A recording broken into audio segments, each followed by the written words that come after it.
तो अब जो नया टॉपिक हमें मिलेगा उसकी अगर हम बात करें तो वो टॉपिक स्टार्ट होगा 1857 की क्रांति। 1857 की क्रांति के बारे में हम पढ़ते हैं।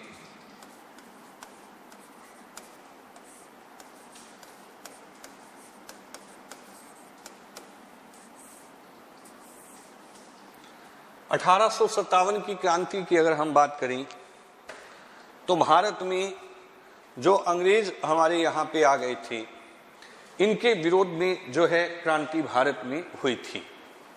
हम जानते हैं कि अंग्रेज जो है वो 1608 में जहांगीर के काल में भारत पहुंच गए थे। ईस्ट इंडिया कंपनी के नाम से भारत में जो है वो शासन जो है वो कर रहे थे, जिन्होंने कभी नारा दिया था भूभाग नहीं केवल व्यापार, कि हम यहाँ पे क्या करने आए हैं, व्यापार करने आए हैं। अगर आप थोड़ा सा बैकग्राउंड में जाओगे तो आपको मिलेगा कि 1599 में एक कंपनी बनाई गई थी और इसी का नाम था east India company. East India company किस उद्देश्य से बनाई गई थी? तो हम कहें कि व्यापार के उद्देश्य से बनाई गई थी। बहुत बार पूछा जाता है ईस्ट इंडिया कंपनी भारत में किस उद्देश्य से जो है वो पहुंची थी, भारत में किस उद्देश्य से पहुंची थी। तो मैं अगर बात करूं तो ये कंपनी जो है वो भारत में पहुंची थी। हेलो,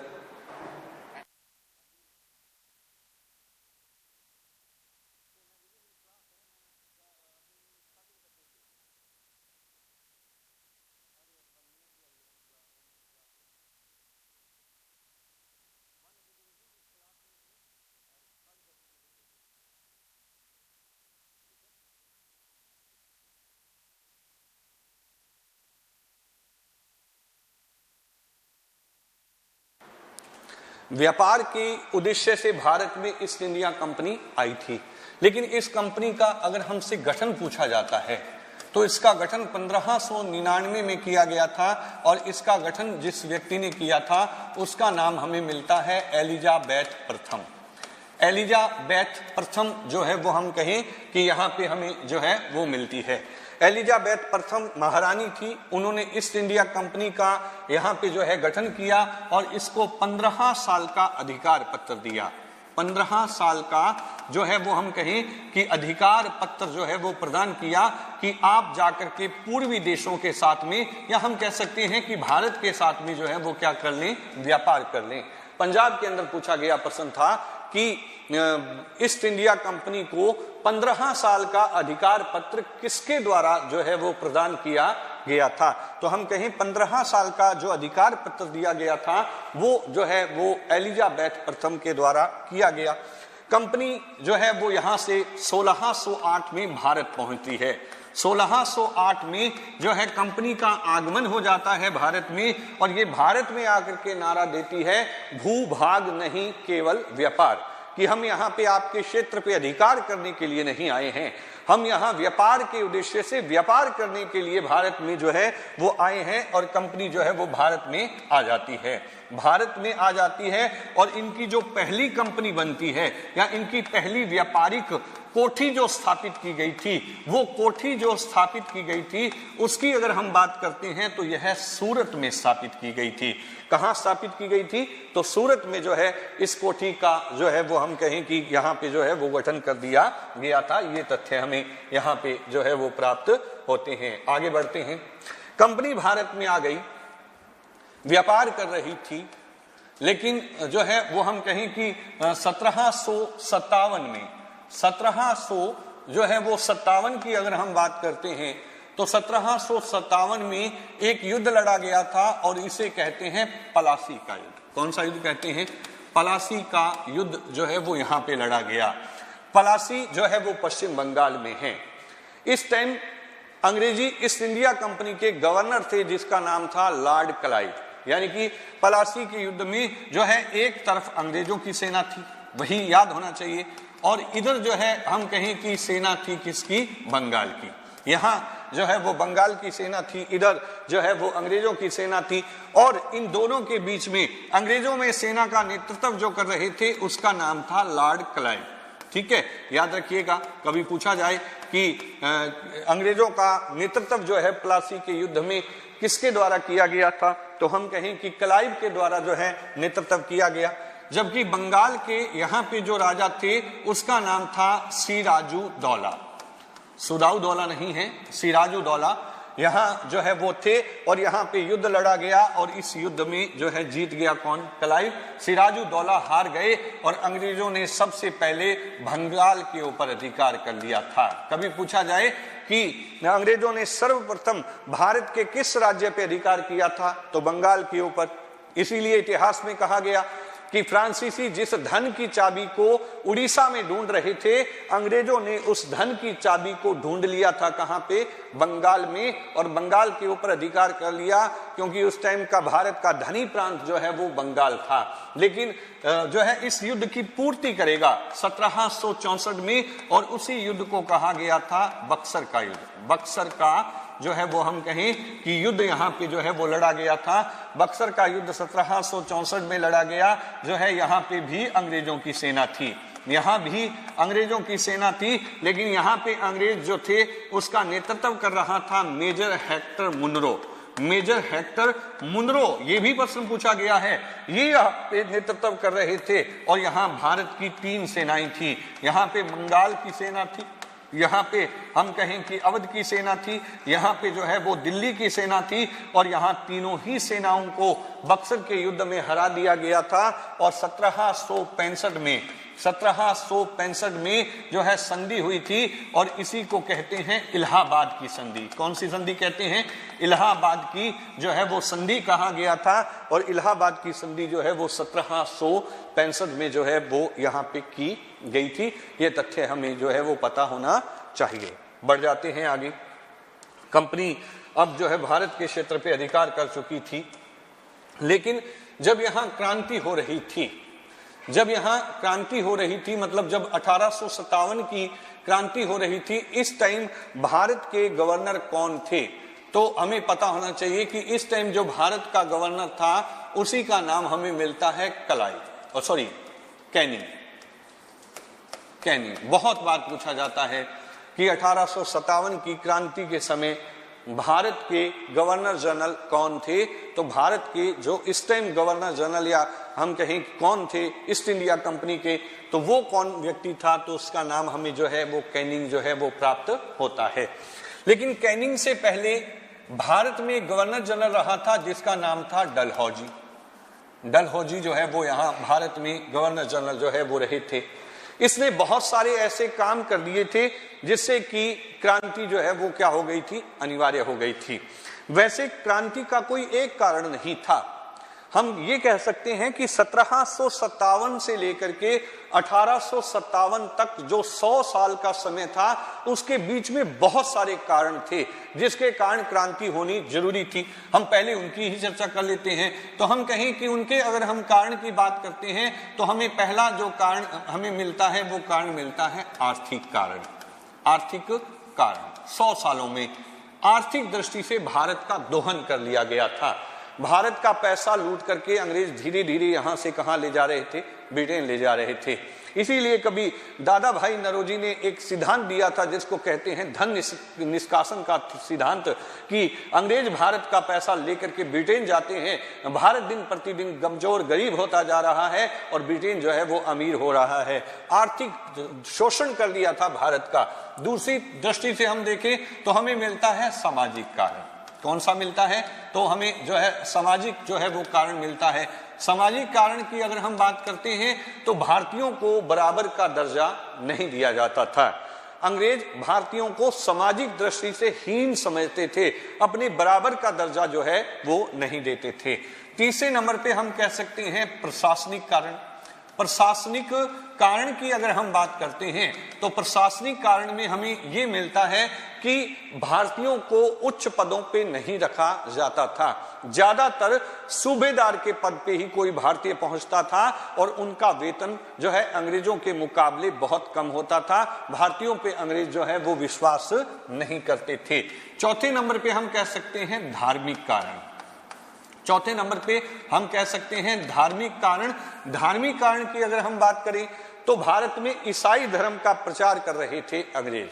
भारत में ईसाई धर्म का जो है प्रचार हो रहा था, अंग्रेजों के द्वारा ईसाई धर्म का प्रचार किया जा रहा था। वैसे चार्टर एक्ट 1813 में ये बात शामिल कर दी गई थी कि ईसाई मिशनरी भारत में जाकर के ईसाई धर्म का क्या कर सकते हैं, प्रचार कर सकते हैं। हिंदू और मुस्लिम धर्म को गालियां दी जाती थी और नीचा दिखाने का प्रयास किया जाता था। ये तथ्य भी हमें यहाँ पे जो है वो प्राप्त होते हैं। फिर हम पांचवें कारण की अगर हम बात करते हैं तो यहाँ पे हमें जो है सैनिक कारण भी जो है वो प्राप्त होते हैं। सैनिक कारण भी थे कि सैनिकों में असंतुष्टि थी, सैनिकों में जो है असंतुष्टि जो है वो थी, क्योंकि वेतन भी कम मिलता था और इनको बराबरी का दर्जा भी नहीं दिया जाता था। छठे नंबर पे हम तात्कालिक कारण हम देख सकते हैं। तात्कालिक जो है वो कारण हमें दिखता है और वो हमें दिखता है चर्बी वाले कारतूस। चर्बी वाले जो है वो हम कहें कि कारतूस जो है वो मिलते हैं, जिसके कारण क्रांति जो है वो क्या हो गई थी, शुरू हो गई थी। लेकिन अभी हम डलहौजी की बात करें, डलहौजी की हम बात करते हैं तो ये 1848 से लेकर 1856 तक भारत में गवर्नर जनरल रहे थे।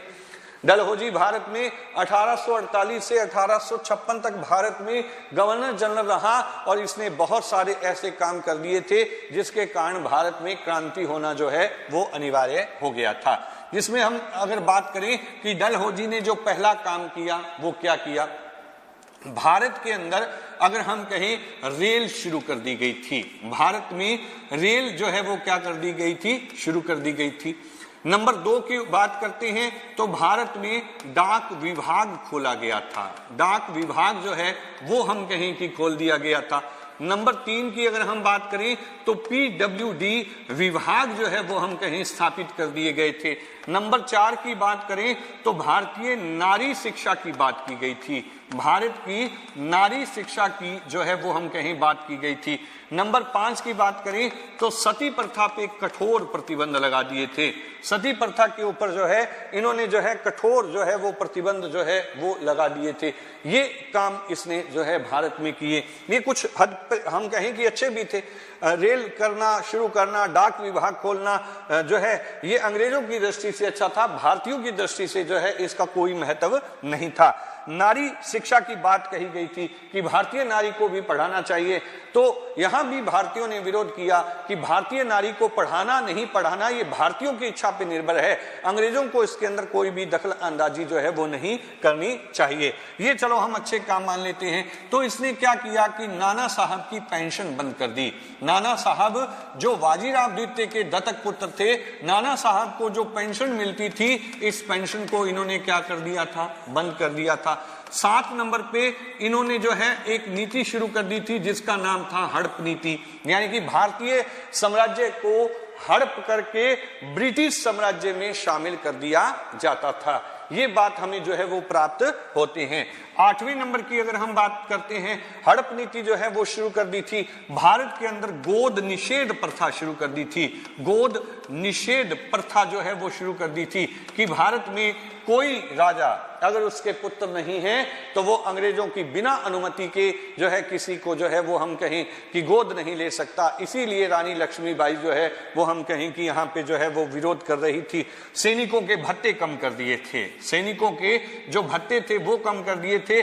धार्मिक नियोगिता का नियम दे दिया था।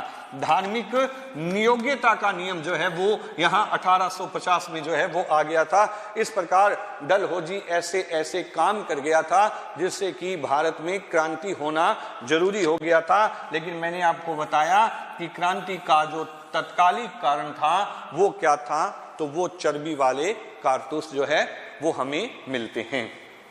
क्रांति की योजना बन गई थी क्योंकि नाना साहब की जब पेंशन बंद की गई तो नाना साहब ने एक बंदा था जिसका नाम था अजीमुल्ला खां। अजीमुल्ला खां को जो है लंदन भेजा कि जाकर के मेरी पेंशन की बात कीजिए। अवध के जो है हम कहें कि राजा थे, ठीक है, अवध के जो शासक थे उनकी अगर हम बात करते हैं तो ये भी जो है यहाँ पे जो है वो मिलते हैं, जो यहाँ से जो है वो लंदन जो है वो गए थे। ये भी लंदन गए थे। इन्होंने वहां पे जाके जो है योजना जो है वो बनाई थी, लंदन में जाकर के जो है योजना जो है वो हम कहें कि बना दी थी, जिसका नाम हमें मिलता है राणोजी बापू। यानी कि जो अवध के शासक थे उनका नाम था राणोजी बापू, और राणोजी बापू भी जो है लंदन गए और इन्होंने यहाँ पे क्रांति की योजना जो है बनाई थी। कभी हमसे पूछा जाए कि क्रांति की योजना तैयार कहाँ की गई थी, तो क्रांति की योजना तैयार की गई थी लंदन में। क्रांति की योजना नाना साहब के एक व्यक्ति थे अजीमुल्ला खां, और अवध के राजा थे जिनका नाम था राणोजी बापू। इन्होंने क्रांति की योजना जो है वो लंदन में यहाँ पे जाके बनाई थी, और यहाँ क्रांति का दिन निश्चित कर दिया था, और क्रांति का दिन निश्चित किया गया था 31 मई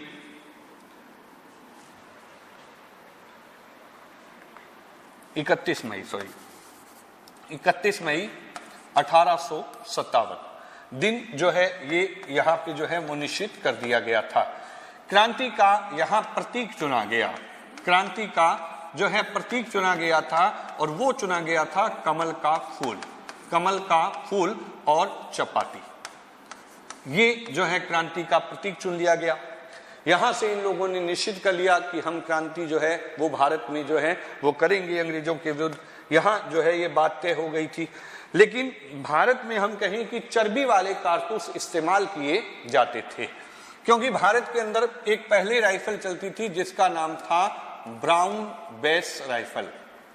ब्राउन बेस राइफल ये अगर हम कहें कि भारत में बंद कर दी गई, ये भारत में बंद करके अंग्रेज भारत में एक नई राइफल लेके आए थे जिसका नाम था एनफील्ड राइफल। एनफील्ड जो है वो राइफल भारत में शुरू की गई, और इसी में चर्बी वाले कारतूस लगते थे।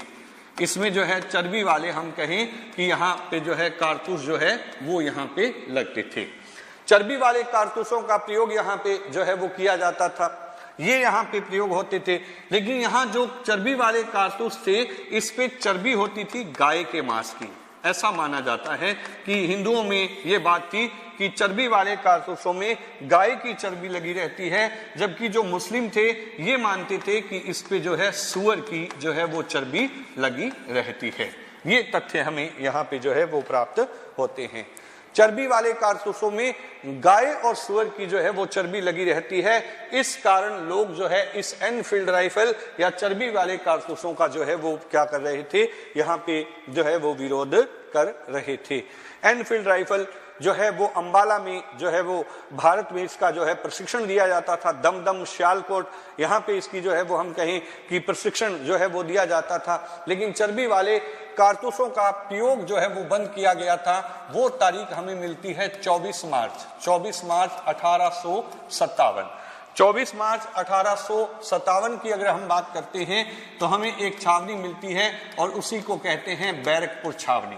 बैरकपुर जो है वो हम कहें कि छावनी थी, और बैरकपुर छावनी जो है वो पश्चिम बंगाल में थी। कभी पूछ लिया जाए बैरकपुर छावनी कहाँ थी, तो हम कहें कि पश्चिम बंगाल में जो है वो बैरकपुर की जो है वो छावनी हमें यहाँ पे जो है वो मिलती है।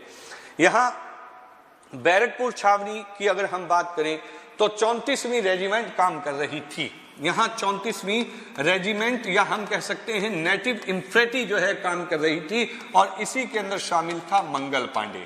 मंगल पांडे और इसके साथी थे जिसका नाम हमें मिलता है ईश्वरी चंद पांडे। ईश्वरी चंद पांडे, मंगल पांडे, ये दो बंदे 34वीं रेजिमेंट में तैनात थे। वैसे मंगल पांडे बलिया गांव यूपी का रहने वाला था।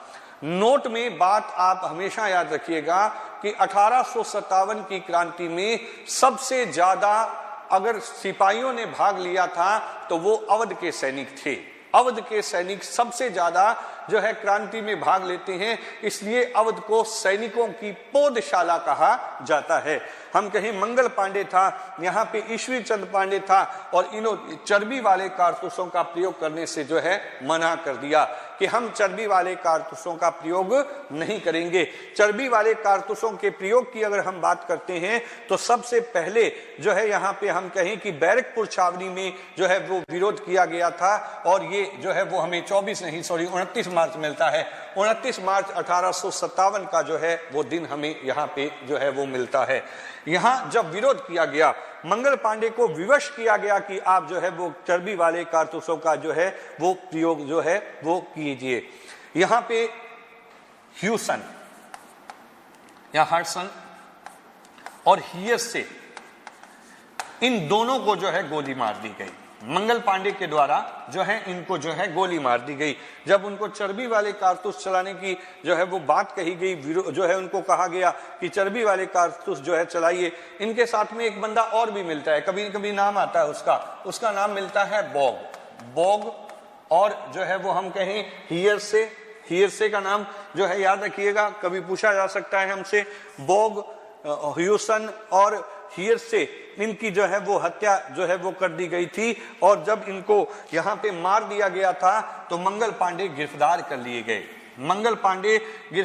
लिए गए और इसको जो है 8 अप्रैल 1857 में क्या दे दी गई थी? फांसी दे दी गई थी। ईश्वी चंद पांडे को भी फांसी दी गई थी जो उनके सहयोगी थे, लेकिन हम याद रखें कि फांसी दे दी गई तो 1857 की क्रांति में फांसी के फंदे पे चढ़ने वाला जो पहला व्यक्ति था, वो व्यक्ति कौन था? तो वो हमें मंगल पांडे जो है वो मिलता है। यहीं से क्रांति की चिंगारी जो है वो भड़क गई थी और धीरे धीरे जो है ये आगे बढ़ने लगी। हमें याद होना चाहिए चर्बी वाले कारतूसों का प्रयोग कौन सी राइफल में होता था? तो हम कहें एनफील्ड राइफल में। चर्बी वाले कारतूसों में चर्बी हिंदुओं के अनुसार किसकी होती थी? गाय की। और मुसलमानों के अनुसार जो है वो हम कहें कि चर्बी किसकी होती थी? तो वो जो है सूअर की चर्बी जो है वो होती थी। प्रयोग बंद कर दिया मंगल पांडे ने जो है, और मंगल पांडे ने बैरकपुर छावनी में विद्रोह कर दिया था। और ये तिथि हमें जो है वो 29 मार्च 1857 जो है वो मिलती है। बैरकपुर छावनी पूछी जाए कहाँ है? पश्चिम बंगाल में। कौन सी रेजिमेंट तैनात थी यहाँ पे? तो हम कहें 34वीं रेजिमेंट थी और 34वीं रेजिमेंट का ही सिपाही था मंगल पांडे और ईश्वी चंद पांडे। इन्होंने कहा कि हम चर्बी वाले कारतूसों का प्रयोग नहीं करेंगे। इनको विवश किया गया यहाँ पे कि प्रयोग कीजिए, आप चलाइए गोली। तो ईश्वी चंद पांडे ने यहाँ पे जो है गोली चला दी। यहाँ पे गवर्नर था जिसका नाम, यहाँ हम कहें जनरल था जिसका नाम था ब्योग, और यहाँ पे मिलता है ह्यूसन और हियर्स से। ये 3 बंदे थे और तीनों को यहाँ पे जो है गोली मार दी गई। ईश्वी चंद पांडे और मंगल पांडे जो है गिरफ्तार कर लिए गए और इनको 8 अप्रैल 1857 को मंगल पांडे को जो है वो फांसी दे दी गई थी। इसको जो है वो फांसी यहाँ पे जो है वो दे दी गई थी। ये बातें जो है वो हमें यहाँ पे जो है वो प्राप्त होती है। इसके बाद क्रांति की जो चिंगारी भड़कती भड़कती पहुंच गई थी मेरठ की छावनी में। कहां पहुंच गई थी? तो मेरठ की छावनी मिलती है। मेरठ की छावनी तारीख हमें मिलती है 10 मई, बहुत इंपॉर्टेंट है। 10 मई 1857 ये जो है वो तारीख हमें यहाँ पे जो है वो प्राप्त होती है। वैसे क्रांति का दिन जब लंदन में तय किया गया था तो वो 31 मई 1857 निश्चित किया गया था अजीमुल्ला खां और राणोजी बापू के द्वारा। लेकिन जो 29 मार्च को विद्रोह हुआ वो धीरे धीरे बढ़ता गया भारत के अंदर, और वो 10 मई 1857 में आके फूटेगा और वो मेरठ की छावनी में फूटेगा। यहाँ 20वीं रेजिमेंट काम कर रही थी। 20वीं रेजिमेंट या नेटिव इंफेंट्री जो है वो काम कर रही थी। और यहाँ के जो पैदल सैनिक थे, यहाँ के जो पैदल हम कहें कि सैनिक थे, इन्होंने जो है विद्रोह कर दिया था। और यहाँ 20वीं रेजिमेंट के जो मुखिया व्यक्ति थे उसका नाम था कदम सिंह। यहाँ जो है वो कदम सिंह जो है वो हमें यहाँ पे मिलते हैं। इन्होंने चर्बी वाले जो है वो हम कहें कि कारतूसों का विरोध किया था। 20वीं रेजिमेंट के सिपाहियों ने चर्बी वाले कारतूसों का विरोध किया था। 10 मई 1857 दिन मिलता है रविवार। बहुत इंपॉर्टेंट है, हालांकि कभी पूछा नहीं गया है, लेकिन फिर भी अगर हमसे पूछा जाए तो यहाँ जो है वो मिलता है। और मेरठ के जो कमांडिंग ऑफिसर थे, मेरठ की जो यहाँ पे कमांडिंग ऑफिसर थे, उसकी वहां पे हियरसन था कमांडिंग ऑफिसर। यहाँ पे हम बात करते हैं तो वो हैविट था। इसका नाम हमें जो है यहाँ पे हैविट जो है वो मिलता है। और लेकिन हम कहें कि यहाँ 20वीं रेजिमेंट पैदल टुकड़ी थी और यहाँ पे मुखिया व्यक्ति था कौन, कदम सिंह। इन्होंने यहाँ पे जो है मेरठ छावनी को लूट लिया, मेरठ छावनी को यहाँ पे जो है वो लूट लिया था। और मेरठ छावनी में 10 मई 1857 में भारत में क्रांति क्या हो गई थी, शुरू हो गई थी। अब प्रश्न पूछा जाए कि भारत में क्रांति की शुरुआत किस जगह से हुई थी, तो हम कह सकते हैं कि भारत में क्रांति की जो शुरुआत हुई थी वो मेरठ की छावनी से हुई थी। कहां से हुई थी, मेरठ की छावनी से जो है यहाँ पे शुरू हुई थी। ये मेरठ की छावनी में क्रांति शुरू कब हुई थी, तो 10 मई को। लेकिन हमसे पूछा जाए, बराबर में याद रखना कि निश्चित दिन कौन सा किया गया था, तो निश्चित दिन किया गया था 31 मई 1857, यानी कि समय से पहले क्रांति यहाँ पे शुरू हो गई थी। दिन रविवार का मिलता है, दिन जो है वो हम कहें कि यहाँ पे हमें रविवार का मिलता है। 20वीं रेजिमेंट के सिपाही थे, कदम सिंह इनका मुखिया था। हैविट यहाँ पे जो है, यहाँ हम कहें कि कंपनी कमांडर थे, कंपनी का जो कमांडर था या कमांडिंग ऑफिसर जो थे वो हैविट थे। और यहाँ पे जो है लूट ली गई छावनी, और लूट के जो है छावनी से यहाँ से जो है क्रांतिकारी दिल्ली की तरफ रवाना हो गए। कहाँ जो है रवाना हो गए थे, तो हम कहें कि दिल्ली की तरफ जो है वो क्रांतिकारी यहाँ पे जो है रवाना हो गए। और दिल्ली में बहादुर शाह जफर को जो है अपना नेता चुन लिया गया। बहादुर शाह जफर को क्रांतिकारियों ने 11 मई को पहुंच करके वहां पे अपना नेता जो है वो चुन लिया था। 12 मई को दिल्ली में क्रांति जो है वो शुरू हो गई थी। ये तथ्य हमें मिलते हैं, लेकिन नोट में कहीं कहीं इतिहास में लिखा हुआ मिलता है कि अगर ये लोग, यानी कि मेरठ की छावनी वाले लोग जो है वो हम कहें कि यहाँ पे जो है इस जब मेरठ छावनी को लूट लिया था, ये दिल्ली की तरफ न जाकर के अगर अजमेर की तरफ आ जाते तो क्रांति का रुख जो है वो बदल सकता था, क्रांति का रुख बदल सकता था। ये तथ्य जो है वो हमें यहाँ पे जो है वो प्राप्त होते हैं। ये मोटी मोटी बातें जो है वो हमें जो है वो मिलती है इस क्रांति से संबंधित। बची हुई बातों का अध्ययन जो है वो हम कल करेंगे। कल जो है वो हम इसके बारे में जो है वो पढ़ेंगे, जो बच गया है। कल क्रांति आपकी जो है वो समाप्त हो जाएगी। हम आधुनिक भारत की तरफ जो है वो अग्रसर हो चुके हैं। इसके बाद में हम कांग्रेस का निर्माण और फिर जो है गांधी जी का भारत की स्वतंत्रता आंदोलन में योगदान क्रमबद्ध जो है तरीके से जो है वो पढ़ते जाएंगे। ये तथ्य हमें जो है वो प्राप्त होते हैं। आज के लिए इतना ही रहेगा। नमस्कार, जय हिंद।